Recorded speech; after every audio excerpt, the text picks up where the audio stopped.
Brown Out. Hi Pinoy Kwento. Ako si Andy, taga Cavite. I just want to share this story that happened to me last month. Up until now, hindi ko pa rin alam kung paano ipapaliwanag ang nangyari. Pero ito ang pinaka-scary experience ng buhay ko. September 16, 2024, 9:45 p.m.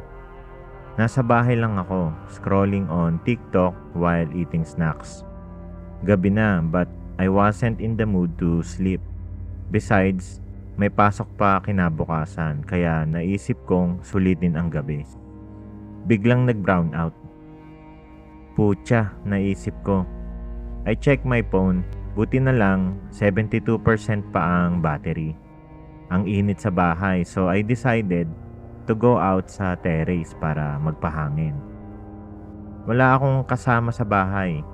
Si mama at papa nasa Batangas, may family reunion.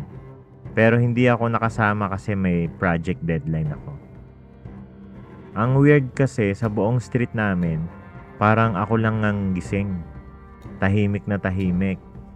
Unlike the usual na may mga asong tahol ng tahol or kapitbahay na nagbibidyo okay, ngayon parang ang eerie ng paligid. Habang nakaupo sa terrace, narinig ko na parang may gumagalaw sa bakuran namin. Parang may naapakang dahon. Napatingin ako, but since walang ilaw, wala akong makita. Siguro pusa lang, sabi ko sa sarili ko. 10:15 p.m. Pumasok ako ulit sa bahay dahil hindi ko na matiis ang lamok. Gumamit ako ng flashlight ng phone ko and naghanap ng kandila sa kitchen drawer. Nung nakita ko, sinindihan ko agad. Habang binubuksan ko ang flashlight app, napansin ko na parang nagmamalfunction ang phone. Nag-o-on off ang screen. Hindi ka pwedeng masira ngayon, bulong ko. Pindot ng pindot sa power button. Bigla akong nakaramdam na parang may malamig na hangin sa likod ko. Kinabahan ako pero inisip kong baka guni-guni ko lang. I grabbed a candle and sat sa sala. Habang nakaupo, I started hearing faint whispers. Literal na parang nagbubulungan ng mga tao sa tabi ko. Tumayo ang balahibo ko sa katawan. I told myself, it was just my mind playing tricks on me dahil sa katahimikan. Pero habang tumatagal, palakas ng palakas ang mga boses. Hindi ko maintindihan ang sinasabi nila. Pero ang tunog ay parang may galit. Hello? May tao ba dyan? Sabi ko ng malakas. Wala namang sumagot. 10:30 p.m. I decided to go upstairs sa kwarto ko. Mas safe na feeling na nasa taas ako. Habang paakyat, may narinig akong tunog mula sa likod ng bahay. Parang kaluskos ng tsinelas sa tiles. Parang may naglalakad sa labas. Pigil hininga ako habang lumingon sa likod. Sa liwanag ng kandila, nakita ko walang tao. Pero bakit parang may tunog? Around 11 p.m., nasa kama na ako. Nakaupo habang nakabalot sa kumot kahit mainit. Hawak ko pa rin ang phone ko, umaasang babalik ang kuryente. Nagplay ako ng music sa Spotify para mawala ang kaba ko. Pero biglang nag-post ang app. Napatingin ako sa screen. Pagbukas ko, nakalagay, cannot connect to server. Habang tinitignan ko ang phone ko, bigla itong nag-vibrate ng malakas. Isang unknown number ang tumatawag. Hindi ko alam kung sasagutin ko pero after ilang seconds, naisip ko baka si mama. Hello? Sagot ko. Walang tunog. Pero narinig ko na may parang may mahinang hininga sa kabilang linya. Mama! Papa! Sino to? May bumulong. Hindi ko maintindihan pero tunog lalaki na malalim ang boses.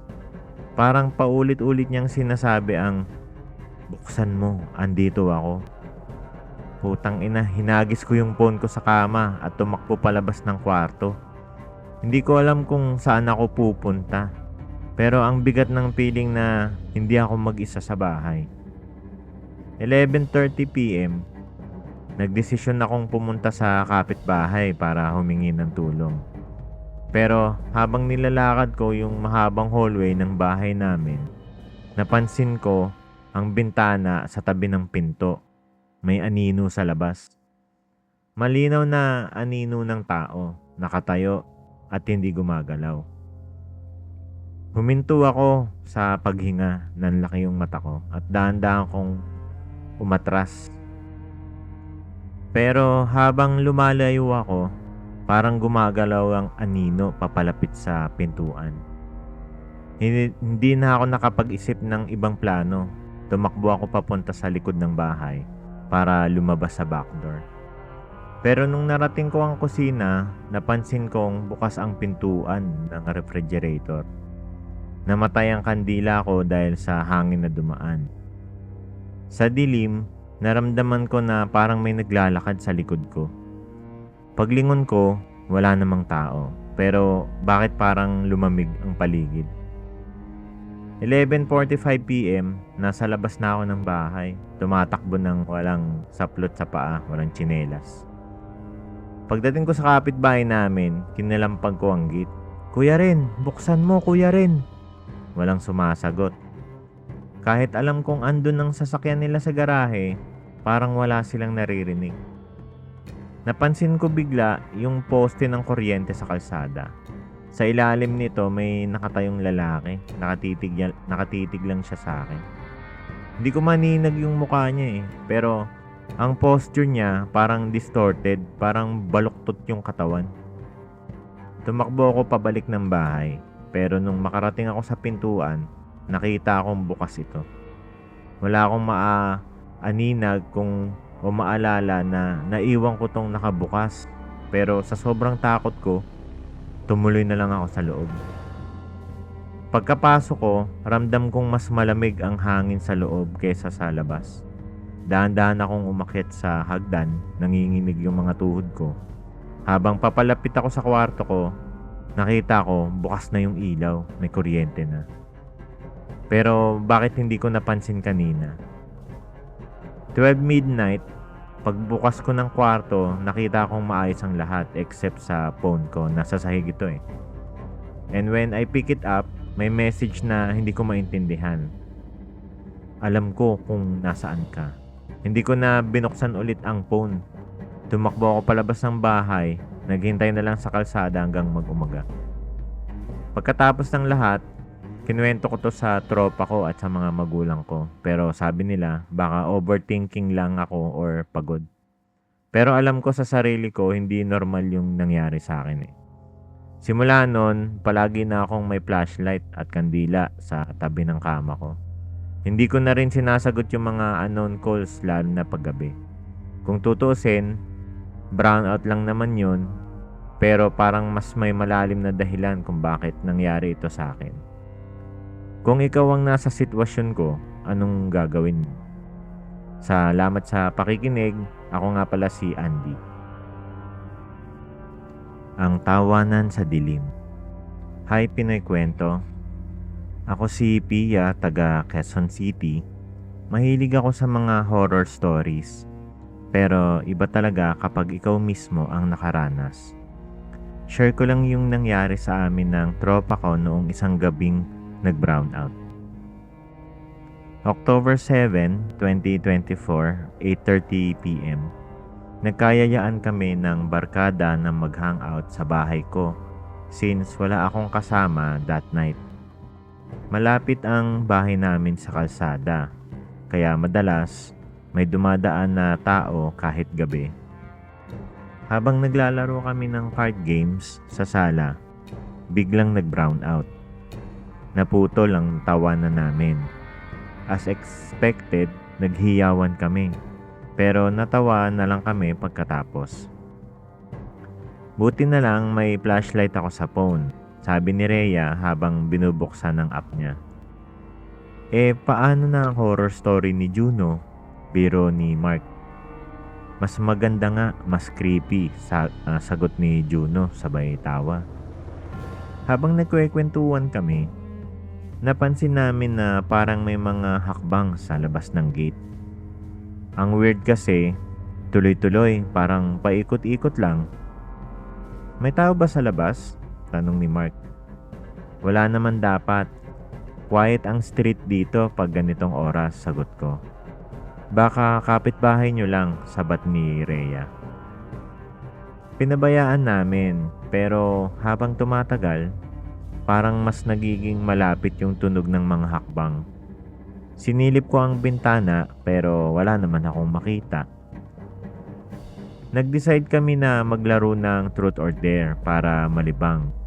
Nang turn-in ni Juno, pinili niya ang Dare. Sabi ko, okay, lumabas ka at mag-round sa paligid ng bahay habang tumatawa. Gagi, hindi naman ako natatakot sagot ni Juno. Sabay tayo. Binuksan niya ang pinto at gamit ang flashlight niya. Naglakad siya palabas, nagtawanan lang kami habang nagbibilang ng seconds. Pagbalik niya, nakangiti pa siya. Ano? Sino ang matapang? Ako, sabi niyang ganun. Pero habang nagsasalita siya, napansin naming may putik ang paanan niya. Juno, saan ka ba dumaan? Bakit may putik yung tsinelas mo? Tanong ko. Napatingin si Juno sa paa niya. Hindi ko alam. Sa gate lang ako nagpunta. Bakit parang may dumaan din sa sahig? Tanong ni Mark habang tinuturo yung sahig ng sala. May mga bakas ng paa pero hindi lang kay Juno. Mas malalaki yung iba. 9:30 PM, nag-decide kami na lahat na lang kami sa isang kwarto magstay hanggang bumalik ang ilaw. Habang nagkukumpulan kami sa kama, narinig naming may tumatawa sa labas. Hindi lang isa, parang 2 o 3 tao. Sino yun? Tanong ni Rhea, halatang takot na Napatingin kami sa bintana, nakatakip yung kortina. Pero kitang-kita namin ang anino ng mga taong nakatayo sa labas. Hindi gumagalaw pero may naririnig kaming pagtawa. Ang inalak nyo na yung pinto, sigaw ni Mark. Tumayo si Juno para ilak ang pinto pero bigla siyang napahinto. May kumakatok. Nanginig kaming lahat, walang salita, walang gumalaw. Bigla na lang naming narinig na parang may naglalakad papunta sa likod ng bahay, yung mga tao. 10 PM, nagkulong kami sa kwarto, tahimik na tahimik. After ilang minuto, bumalik yung kuryente. Nagulat kami kasi parang normal na ulit lahat. Paglabas namin, wala na yung mga bakas ng putik, walang tao sa paligid. Pero sa gate namin, may nakasulat gamit yung chalk. Sabi, balik kami bukas. Anino sa Kisame. Magandang araw sa inyo, Pinoy Kwento. Ako si Lian, taga Pampanga. Mahilig ako sa kape at late night online classes. Pero after nang nangyari last week, hindi ko na gustong magpuyat mag-isa. Nag-brownout noon habang nagbabasa ako ng lecture materials. Perfect timing, bulong ko. Sabay kuha ng flashlight. Iniisip ko pang gumawa ng instant coffee habang hinihintay ang kuryente. Around 11:45 PM to, October 12, 2024. Habang nasa kitchen ako, parang may naramdaman akong nakatingin sa akin. Walang tao sa bahay, kaya nagdadahan-dahan akong lumingon. Wala namang kakaiba. Nung pagbalik ko sa sala, napansin kong parang may gumagalaw sa corner ng mata ko, sa taas ng kisame. Yung parang may aninong dumaan. Seryoso ba? Tanong ko sa sarili ko habang tinitingala ang flashlight. Walang tao. 12:10 AM, umupo ako sa sopa habang hinihintay ang kuryente. Nilabas ko yung phone ko para mag-scroll, pero biglang uminit ang likod ng batok ko. Para bang may nakatayo sa likod ko. Hindi ako gumalaw, pero naramdaman kong parang humihinga ito malapit sa tenga ko. Napalingon ako ngayon bigla, pero walang tao. Sa takot, sinubukan kong tawagan ang ate ko pero walang signal. Napansin ko ulit yung kisame, may gumagalaw na anino. 12:30 AM, hindi na ako mapakali. Kumuha ako ng kandila sa kwarto ni mama. Habang hinahanap ko ito, narinig kong parang may nahulog sa sala. Nang bumalik ako, nakita kong natumba ang coffee mug ko sa sahig. Bakit parang dumadami ang weird dito? Sabi ko, bulong ko. Pagtingala ko, kitang-kita ko na yung anino sa kisame. Pero this time, hindi lang siya dumaan. Nakaharap siya sa akin. Malinaw na outline ng tao, pero wala itong muka.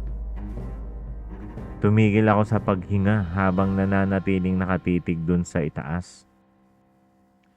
12:45 AM, tumakbo ako palabas ng bahay. Hindi ko na iniisip kung saan ako pupunta basta makalayo lang. Nung nasa labas na ako, napansin kong lahat ng bahay sa street namin may nakabukas na ilaw. Pero bakit brownout sa bahay namin?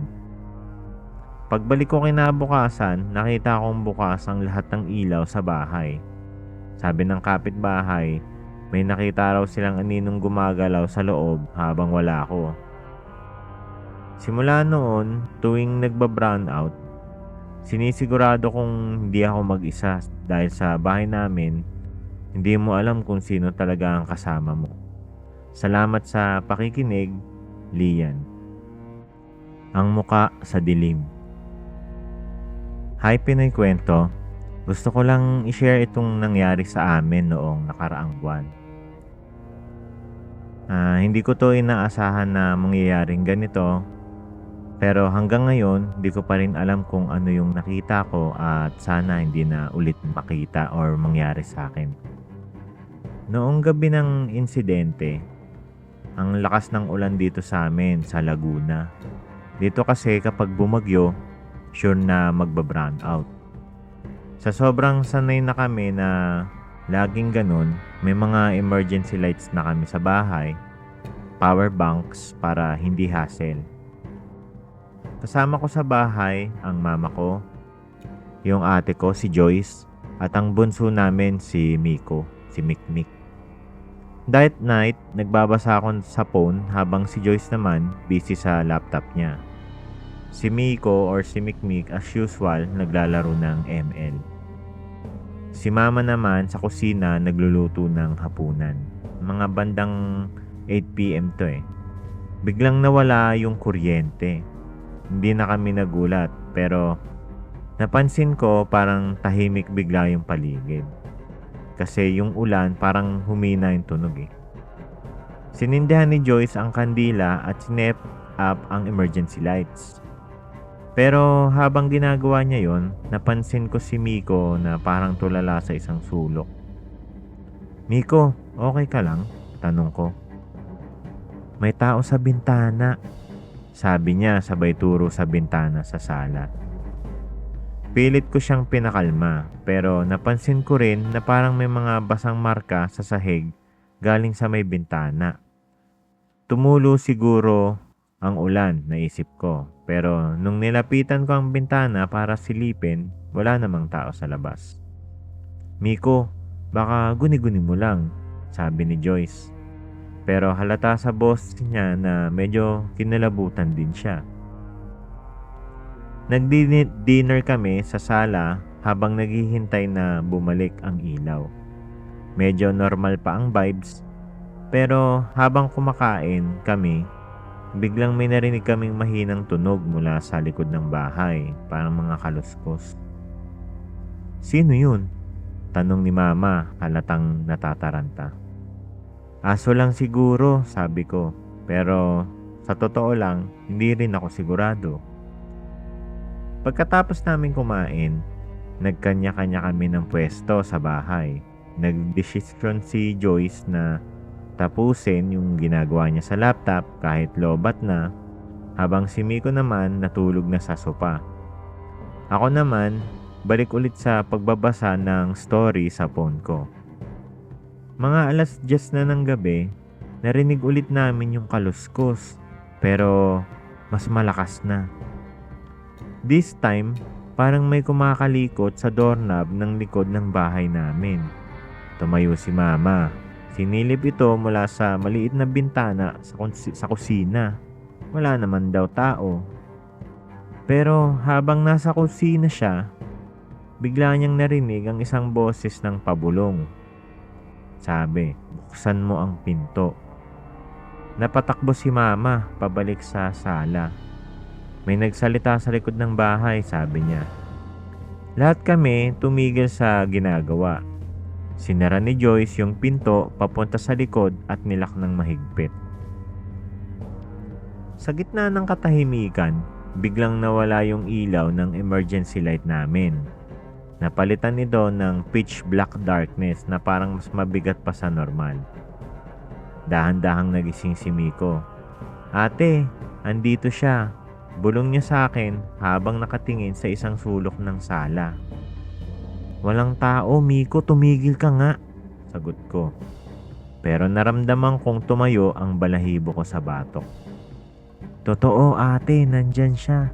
Nakatayo sa tabi ng pinto, dagdag niya. Kahit sobrang dilim, parang may nararamdaman akong presence parang may nakatingin sa amin mula dun sa madilim na parte ng bahay. Maya-maya, narinig kaming tunog mula sa mesa sa gitna ng sala. Parang may nahulog na bagay. Nang sindihan ni Joyce ang flashlight ng phone niya, nakita namin ang isang basang marka sa mesa. Parang kamay na basa ang sumandal doon. Biglang umiyak si Miko. Ate, lalapit na siya, sigaw niya. Sinubukan kong pakalmahin siya, pero bigla niyang itinuro ang isang sulok ng sala. Doon siya, ate, nakatingin siya. Paglingon ko, wala akong makita, pero parang may mabigat na bagay, parang nakaupo sa dibdib ko, nakadagan sa dibdib ko. Pinilit naming wag magpanik. Sinigurado naming lahat ng pinto at bintana ay nakalak. Pero habang nagkukumpulan kami sa isang lugar, narinig namin lahat ng isang malalim na boses mula sa likod ng bahay. Inulit niya yung sinabi niya kanina. Buksan ninyo ang pinto. Sabay-sabay kaming tumingin sa direksyon ng boses. Nakita naming ang doorknob ay dahan-dahang gumagalaw kahit walang tao sa likod. Hindi ko kinaya. Tinawagan namin ang barangay tanod para magpatulong. Kahit alam naman namin wala silang magagawa kung ito nga ay multo. Dumating ang tanod pero sabi nila wala silang nakitang kahit ano sa paligid ng bahay namin. Kinabukasan, napansin ang mga yapak sa likod ng bahay. Mga basang marka ng paa papunta sa pintuan namin. Pero ang nakakapagtaka, walang bakas palabas.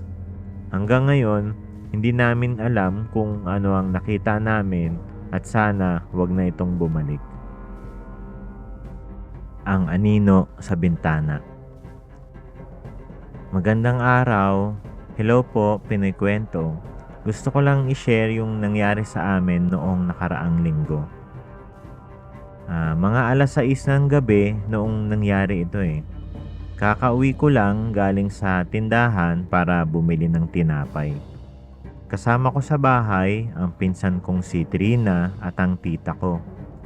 Tahimik lang ang gabi nun hanggang sa biglang nag-brown out. Grabe naman ang aga ng brown out, sabi ni Trina habang naghahanap ng kandila. Nagdesisyon kaming magtipon-tipon sa sala habang naghihintay ng kuryente. Habang nakaupo kami, napansin ko masyadong tahimik sa labas. Wala akong naririnig na aso o kahit anong tunog. Parang may mali. Maya-maya, narinig namin ang tunog ng paang naglalakad sa may beranda. "Sino yan?" tanong ni tita habang tumatayo. Lumapit siya sa pinto, pero bago niya ito binuksan, sinabi ko, "Tita, wag muna, baka kung sino lang yan." Sinilip ko mula sa bintana. Sa una, wala akong nakita. Pero habang tumatagal, napansin kong parang may anino sa likod ng pinto. "Tita, may tao nga," bulong ko. Sinara namin ang lahat ng bintana at nilakang pinto. Pero kahit nakalak na ang lahat, narinig pa rin namin ang mga yapak sa labas. "Tita, may kumakatok," sabi ni Trina habang nanginginig sa takot. "Walang lalabas," sabi ni tita. Pero habang tahimik kaming lahat, narinig namin ang isang mahinang tawa mula sa labas. Napansin kong parang dumarami yung mga yapak, hindi na siya isa. Parang may 3 o 4 na taong naglalakad sa paligid ng bahay namin. Maya-maya may tumingin sa amin mula sa bintana. Isang anino ng tao na walang muka. Pero alam mong nakatingin ito ng diretso sa'yo. Sumigaw si Trina at sabay-sabay kami nagtakbuhan papunta sa kwarto. Hindi ko alam kung ano ang nakita namin, pero sigurado akong hindi ito normal. Kinabukasan, nalaman namin sa kapitbahay na may 3 tao raw na pinatay sa lugar namin noon. Ang sabi nila, hindi raw matahimik ang mga kaluluwa dahil hindi pa nahuhuli yung pumatay sa kanila. Hindi na kami tumira sa bahay na iyon, at sa tuwing bumibisita ako, parang may nararamdaman pa rin akong mga nakatingin mula sa bintana. Sana po'y nagustuhan nyo ang kwento ko. April. Ang itim na anino. Hi Pinoy Kwento. First time kong magsusulat ng ganito, pero hindi ko na kaya pang itago. Baka kung masabi ko to sa iba, somehow gumaan ang pakiramdam ko. Nangyari ito 3 linggo lang ang nakaraan sa bahay namin sa Quezon Province. Simpleng bahay lang yung sa amin, bungalow, surrounded ng maraming puno. Tahimik ang lugar kahit medyo marami na ring bahay sa paligid, pero sa gabing yon, hindi ko malilimutan. Mga bandang 8:30 noon, malakas ang ulan. Nasa kwarto ako, nag-scroll sa TikTok habang naka-charge ang phone ko. Nasa sala namin si Papa, nagbabasa ng dyaryo. Old school kasi siya eh. Habang si Mama, nasa kusina naghuhugas ng plato. Bigla na lang nawala ang ilaw, brown out. Normal lang naman ito sa amin, kaya hindi na kami nagulat. Kumuha si Papa ng emergency light at si Mama naman nagdala ng kandila papunta sa sala. Ako, nag-decide na lang akong sumali sa kanila dahil natakot ako sa sobrang dilim sa kwarto ko. May kakaibang vibe kasi na sumasabay sa ulan. Parang masyadong tahimik, kahit dapat rinig mo ang mga kuliglig o ingay mula sa mga kapitbahay. Nasa sala kaming 3, nagkwekwentuhan habang naghihintay ng kuryente. Alam mo yon, yung small talk lang para hindi boring. Nagbabahagi si Mama ng mga kwento niya noong bata pa siya, mga kwento ng lumang bahay nila at kung paano minsan daw nararamdaman niya na parang may hindi siya nag-iisa. "Huwag mong simulan yan," sabi ni Papa. "Baka matakot tong mga bata." Napatawa pa ako, pero sa loob ko natakot din ako. Tapos bigla akong napansin, parang may gumagalaw sa gilid ng mata ko sa may bintana. Hindi ko ito pinansin, baka dahon lang ng puno o anino ng kandila. Maya-maya, narinig namin ang kaluskos mula sa likod ng bahay. "Hayop lang siguro," sabi ni Papa. Pero habang tumatagal, lumalakas ang tunog. Parang may naglalakad sa labas. Si Papa, nagpa siya na silipin mula sa maliit na butas sa likod ng pinto namin. Tumahimik kami ni Mama, naghihintay kung anong sasabihin niya. Wala namang tao, sabi niya habang isinasara ang pinto. Pero hindi pa siya nakaupo, narinig naming lahat ang malakas na kalabog sa bubong. Okay, hindi na to normal, sabi ko. Napatingin si Mama kay Papa at halata sa mukha nilang dalawa na kinakabahan na sila. Tumayo si Papa, kumuha ng flashlight at sinilip ulit ang paligid mula sa bintana. Narinig niyo ba yun? Tanong ni Mama habang hawak ang kandila. Anong narinig? Sagot ko. Yung parang may bumulong. Hindi ko alam kung totoo yung narinig niya o imagination lang niya dahil sa takot. Pero pagkalipas ng ilang minuto, naramdaman ko na parang malamig ang hangin sa loob ng bahay. Ang weird kasi sarado naman lahat ng bintana at pinto. Biglang tumahimik ang lahat. Walang ulan, walang hangin. Kahit ang aso namin na usualing tumatahol kapag may tao sa labas, biglang hindi umimik. Parang naputol lahat ng tunog sa paligid namin. Nang tumingin ako sa bintana, doon ko nakita may nakatayo sa labas. Isang anino ng tao pero walang muka. Nakapako lang siya doon, nakatingin diretso sa bahay namin. Pa, may tao po sa labas, bulong ko. Paglingon nila Mama at Papa, tinuturo ko na yung bintana. Dahang-dahang lumapit si Papa para silipin. Pero nung nakarating siya sa bintana, wala na yung anino. Tama na, baka imagination mo lang yan, sabi niya. Pero alam kong hindi lang yun guni-guni. Pagbalik namin sa sala, biglang may narinig kaming malakas na kalabog mula sa likod ng bahay. Tapos, sinundan pa ng tunog ng mga yapak sa bubong. Nagkatinginan kaming lahat sa kisame. Tahimik pero naka-alert mode. Lumipas ang ilang minuto na wala kaming ginagawa o walang nagsasalita. Parang nag-aabang sa susunod na mangyayari. Pero habang nakapokus kami sa itaas, biglang may narinig kaming tunog sa harap ng bahay. Parang may nagtatangkang buksan ang doorknob. Teka, sino kaya yan? Tanong ni Papa, halatang galit pero hindi halata na natatakot. Kinuha niya ang machete niya na nakatago sa ilalim ng sopa at dahang-dahang lumapit sa pinto. Sumunod si Mama sa likod niya, hawak ang kandila. Ako, nanatili lang ako sa sala. Pinapanood sila habang lumalapit sa pinto. Pagbukas ni Papa, wala siyang nakita. Pero sa sahig ng beranda namin may mga nakita siya yapak ng paa. Walang tao pero tignan mo to, sabi niya habang tinuturo ang marka na hindi namin ma-explain kung saan nanggaling. Pagsara ni Papa ng pinto, biglang may narinig kaming mahinang tawa mula sa kusina. Tumayo ang lahat ng balahibo ko. Hindi ito galing sa amin. Hindi rin ito tunog ng ulan o hangin. Walang maghihiwalay, dito lang tayo sa sala, sabi ni Papa. Habang pinapatay ang flashlight para makapatipid ng battery.